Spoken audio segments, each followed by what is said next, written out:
Good evening, ladies and gentlemen. Welcome to another edition of Iggy's Toy Parade and Soldier Review. I am your host, Iggy. Is that a cow? What was that? Anyway, um, without further ado, let's get into it. If you're new to the channel, I am a toy soldier enthusiast, and it includes 132, 172, 1/6. I have a lot of 1/6. And today I'm going to be sharing with you some more of the things that I got from for Christmas from my brother Ron. And it's going to be a leap into the future because last time, if you recall, I did Custer's Last Stand, and before that I did the Alamo. So this time we're going to switch it up. Let me come over here. And there we go. Whoa, I sit down in the chair here. Today we're going to look at some classic toy soldier armor. Do you guys remember that song, Armor Hot Dogs? No? I think it went, Armor Hot Dogs, Armor Hot Dogs. The whole world loves Armor Hot Dogs. Fat kids, skinny kids, kids with chicken pox. I don't remember the rest of it. That's all I remember. Anyway, I'm not sure what made me think, oh, armor, that's what it was. Now, you can tell these are classic toy soldier because on the bottom of each vehicle, it will actually say CTS. And I'm looking, there it is, way down there at the bottom.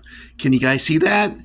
And this particular one was copyrighted in 1998, same year Saving Private Ryan came out. You'll notice that the tracks are immovable and there's no wheels. However,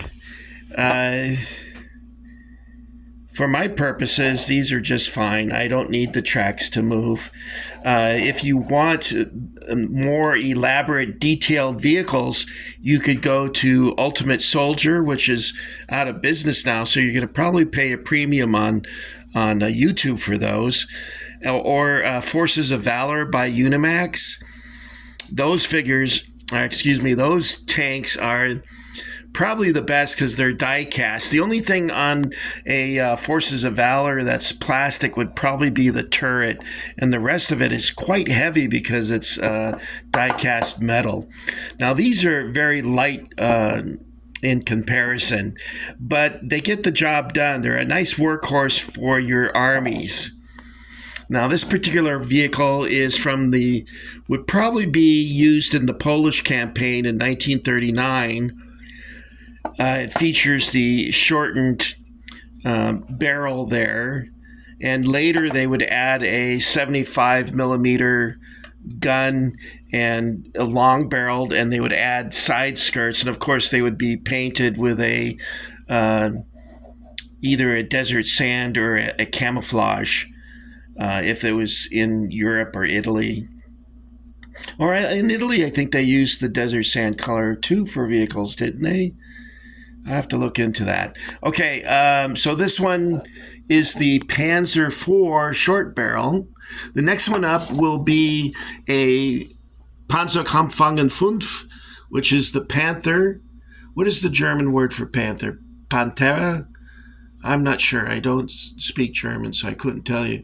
This one comes with a tank commander. However, he's standing way up in the cupola there. That wouldn't be the case if this was real. The hatch ring would probably hit him right about here, not way down there. But that's neither here nor there. I probably won't even use that. I have one for the Panzer IV that you see over here. You see here, he's just a plug. It's kind of cool.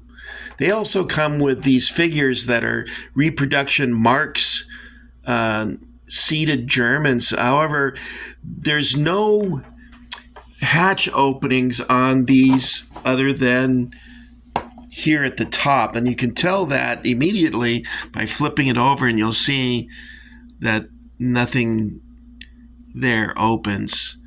This particular model is copyrighted 2000 by CTS.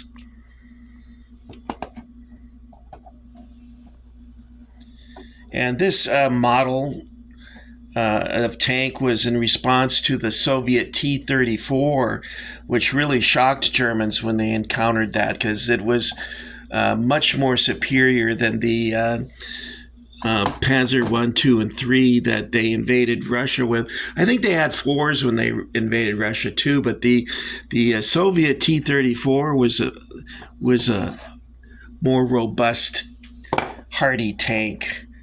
This is a T-34. Now this one comes with an extra turret. You see it has a elongated turret and the longer barrel for the 76 millimeter gun. This was introduced in 1944 to give the tank greater punching power. This one here is the shorter barrel, which I prefer. I think it looks, I don't know, more aesthetically pleasing, if you want to put it that way. Let's see when this one was made. I don't even see it. Do you guys? My vision's not that hot. Is it up here? There it is. 1999. I think I've got like 3 or 4 of these now. I need to get a couple more. What I want to do is have like a platoon, or a company rather, of tanks for each of these. And right now I'm probably at platoon strength, which is to say I have 4 or 5 vehicles.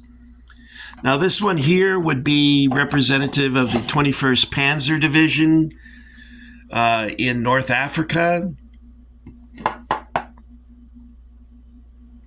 And in Europe, they would add the side skirts. And then the final tank to show you is this Tiger tank up here. It just got hit with a landmine here or something. Here we go.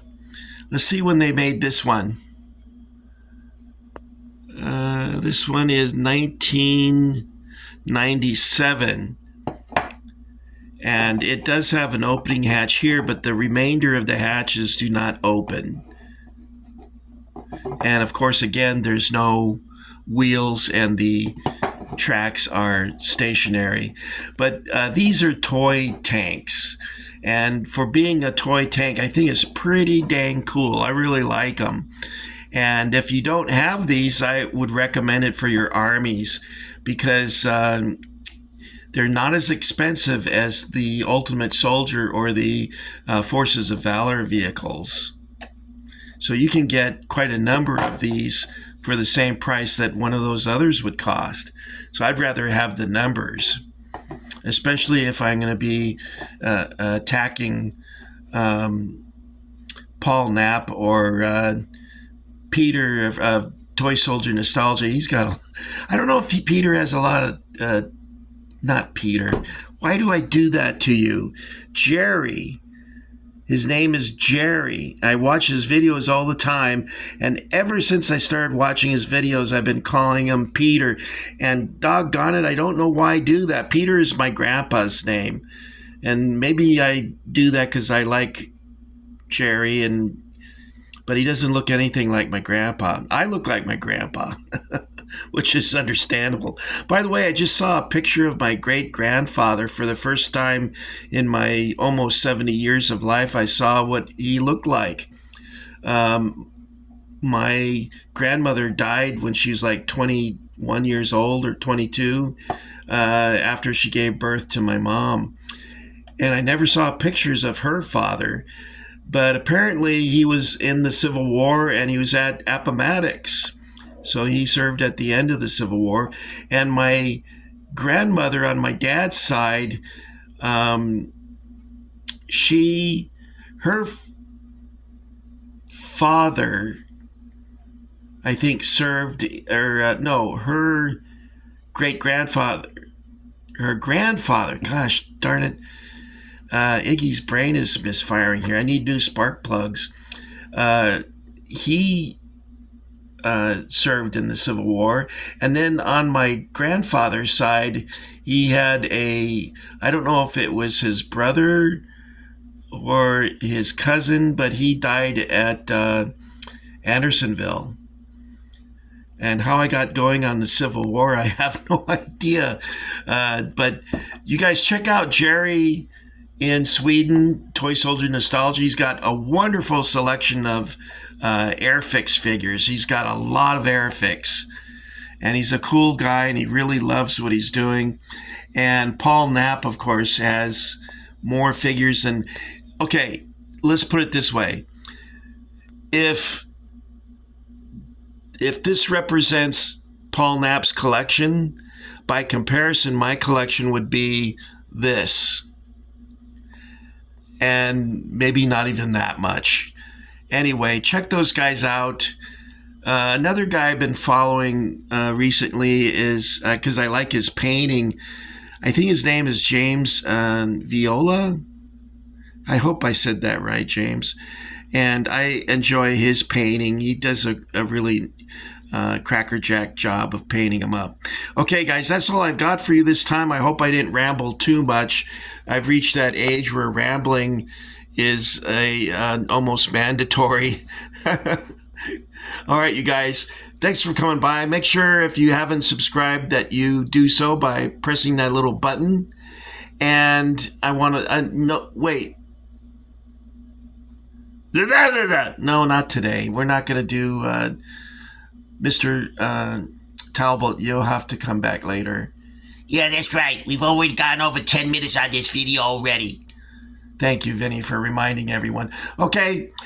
Execute Order 66.